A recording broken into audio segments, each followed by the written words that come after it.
E aí, meu povo, tudo certo? Você aí que curtia Crepúsculo na infância, na adolescência.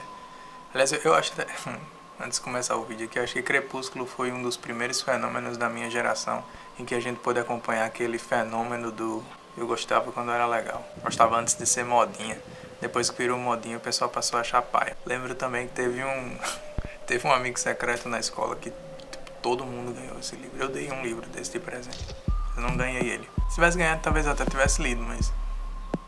enfim. Mas, hoje, nós vamos falar de outro vampiro. Um mais antigo, mais gótico. Então a leitura de hoje é O Vampiro, do John Polidori. Eu não tô com o livro aqui porque eu li ele no Kindle. Inclusive foi a minha primeira experiência com o Kindle. Vou deixar a capinha aqui pra vocês darem uma olhada. Olha, cara, até onde eu sei... O Vampiro, do John Polidori, é a primeira aparição do arquétipo do vampiro como a gente conhece hoje em dia. Um cara muito elegante, muito sedutor, muito pálido, muito sombrio, muito maléfico também. Um cara que não gosta de sol, essas coisas. Eu já tinha ouvido falar nesse conto, não sei bem se é um conto ou se é uma novela, é um texto bem curto. Eu já tinha ouvido falar nesse conto associado àquela famosa noite na qual os poetas Percy B. Shelley, Lord Byron, também a Mary Shelley, juntamente com o John Polidori, que ninguém lembra dele, mas ele estava lá também, se reuniram numa casa para contar histórias de terror. Então aí você provavelmente tá ligado nessa história clássica do rolê que esse pessoal deu em uma casa, uma mansão chamada Vila Diodati. Se liga aí na foto da casa. Então era esse pessoal, o pessoal do romantismo aí, né, o romantismo inglês, parte dele pelo menos, o Lord Byron, esse rapaz aqui, o Percy B. Shelley, esse outro aqui, e a Mary Shelley, que todo mundo tá ligado, escreveu a obra-prima essencial Frankenstein. Além desses três, estavam também o médico do Lord Byron, que era adepto a fazer umas coisas meio extremas, então ele precisava de um médico andando com ele. E o médico dele era o John Polidori, que não é muito bem lembrado, como eu falei anteriormente, mas que estava nesse rolê também. Então estava esse pessoal nessa casa, e eles estavam completamente entediados, porque estava chovendo muito, e a história conta que o próprio Lord Byron, que até onde eu sei não era dono da propriedade, mas era alugada, a história conta que ele teria proposto que cada um escrevesse uma história de terror para que eles ficassem entretidos e acabassem com o tédio. O Lord Byron escreveu algumas coisas, rabiscou, fez alguns rascunhos, trabalhou em alguns textos dele, mas até onde a gente sabe ele não completou nada.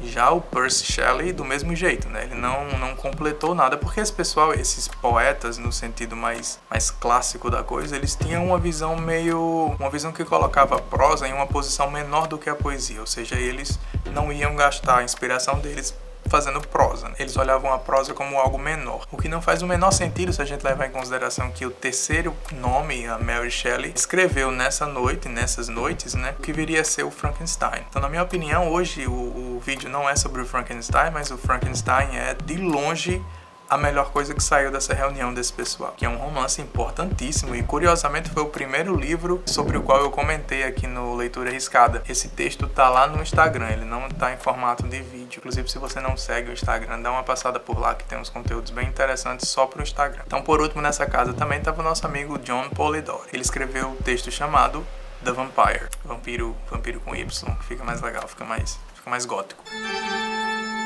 Olha, esse conto, na minha opinião, ele não é nem de longe comparável ao Frankenstein da Mary Shelley, mas ele tem a sua importância. Inclusive, toda essa narrativa, essa história da construção não da construção do vampiro, mas esse contexto, essa reunião nessa casa e toda essa ideia de propor a escrita de histórias de terror, histórias de fantasma, tá num filme que tem na Netflix sobre a Mary Shelley. O nome do filme, inclusive, chama-se Mary Shelley e eu fui atrás desse conto por causa desse filme. Vou deixar a capa do filme aqui para vocês darem uma olhada. Antes do vampiro, do texto do Polidori, até onde eu sei, a figura do vampiro era muito mais associada à ideia do morto-vivo, do zumbi, do arquétipo do cara que morre e retorna à vida. Depois do Polidori, que escreveu essa história não só influenciada pelo Byron, mas também a partir de anotações que o Byron teria escrito para realizar uma história que acabou não terminando. Depois do Polidori, a história do vampiro vai passar por clássicos como a história da Carmila ou do próprio Drácula. Drácula, que tem muito do conto do Polidori, daí a importância dessa história. E aí, depois do Drácula, o vampiro tomou completamente a cultura pop,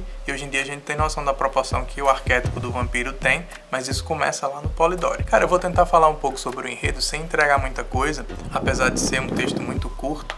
Eu diria que ele tem dois personagens principais, que seria o Aubrey, e o Lord Ruthven, que é totalmente inspirado no bairro. Cara, o Aubrey ele é um órfão, ele é jovem, ele é rico e ele mora com a irmã, só que ele fica muito intrigado pelo estilo de vida e pela personalidade desse outro personagem, que é o Lord Ruthven, que é um cara muito elegante, muito intrigante para todo mundo, é um cara de moral duvidosa, é o que em inglês os caras chamam de suave. E ele é bem sinistro na real, ele é descrito como um cara bem pálido, magro, tipo Adam, tá ligado? Adam do Tom Hiddleston. Aliás, fica aqui a minha dica que se você quer ver um filme de vampiro que é realmente muito massa, você assiste o Only Lovers Left Alive, do Jim Jarmusch. Que por sinal, não sei se você tá ligado, mas o Jim Jarmusch é um vampiro. Esse cara aqui, ó, da foto, se liga, se esse cara não for um vampiro, ninguém mais é um vampiro.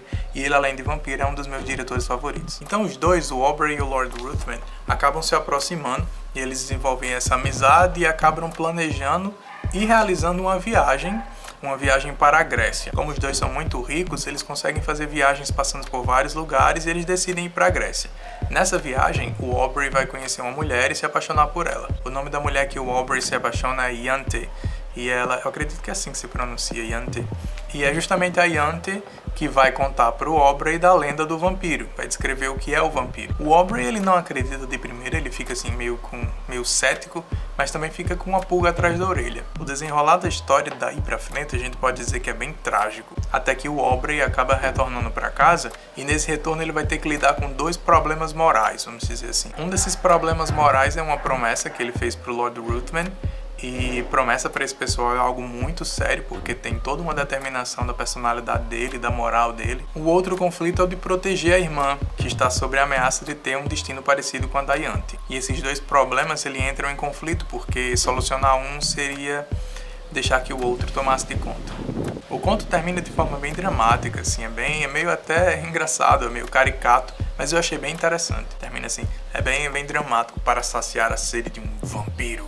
Com letra maiúscula assim mesmo, e musiquinha gótica também. Olha, eu devo dizer que não é, na minha opinião, uma obra perfeita, uma obra grandiosa, mas é uma obra muito mais importante do ponto de vista cultural, muito mais importante nesse ponto de vista do que do ponto de uma obra grandiosa, literariamente falando. Até porque ele é um conto, é uma história que foi escrita para entreter amigos ali numa reunião, para distrair mesmo. E acabou tomando a proporção que tomou. Acredito que o próprio John Polidori não teria noção da proporção que a história que ele escreveu teria. Ele não faria ideia, por exemplo, que influenciaria o próprio Bram Stoker, que é o autor do Drácula, que só viria a ser escrito quase uns 80 anos depois.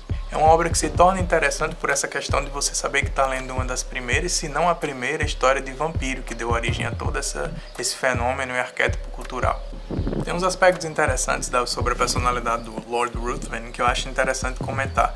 Uma das questões é o fato dele ser um cara que é puramente mau. Ele é ruim porque ele é ruim mesmo. Então ele é uma criatura que pratica o mal pelo próprio mal, completamente sem moral. Tem uma parte que é até meio engraçada, que o Aubrey comenta que ele não ajuda pessoas que estão em necessidade, lembrando que ele é muito rico, o Lord Ruthven, mas quando ele vê alguém que está precisando de ajuda para voltar ao vício, para voltar à perdição, aí sim ele faz questão de ajudar, só para fazer o mal mesmo. Tipo, tá passando fome? Foda-se, não tô nem aí. Mas se for um cara que é viciado, que é um alcoólatra e tá precisando de dinheiro para jogar mais ou para se embriagar ainda mais, aí ele pode contar comigo. Isso me lembrou um pouco o Descent, lá do As Avessas, que já tem vídeo aqui no canal. Tem uma parte que o Descent, ele meio que financia o vício de um cara só para depois ter o gosto de cortar esse vício e ver o cara entrar na miséria. Ou seja, é completamente só para ser ruim mesmo. Ou seja, ele deixa o cara na miséria sem ter aquilo que o próprio Descent tinha provido para ele. O que é basicamente, se a gente for pensar assim, é um ato de criar um viciado. Tem uma imagem muito foda também no conto, que é a imagem que o Lord Ruthven passa pra gente. Ele era um cara muito pálido, muito apático, sem expressão, mais ou menos como a meninazinha lá do Crepúsculo. Mas, quando se tratava de alguém com o qual ele enxergava uma potencialidade para ser ruim, aí ele se empolgava muito. Ele se empolgava a ponto de ter faíscas nos olhos. Ele se empolgava a ponto de parecer um gato brincando com um rato semi-morto. E se você aí tem gato, você tá ligado que é uma das demonstrações de crueldade mais precisas da natureza. Uma das mais severas que existem. E é isso que a gente vê no Lord Ruthven. Achei essa imagem muito massa. Então é isso, pessoal. Fica aqui essa dica para quem gosta de história de vampiro e principalmente para quem está interessado em saber de onde essa cultura toda veio, onde é que ela começa. Essa também foi a minha primeira leitura no Kindle, foi a minha primeira experiência no Kindle e eu pretendo, obviamente, ler mais coisa. mas eu estou interessado em ler algo mais substancial, uma obra maior mesmo. Até mesmo para testar o formato com um texto maior. Vou ficando por aqui, pessoal. Comenta aqui embaixo o que você achou do conto, se ficou com vontade de ler. E a gente se vê no próximo vídeo, beleza? Valeu!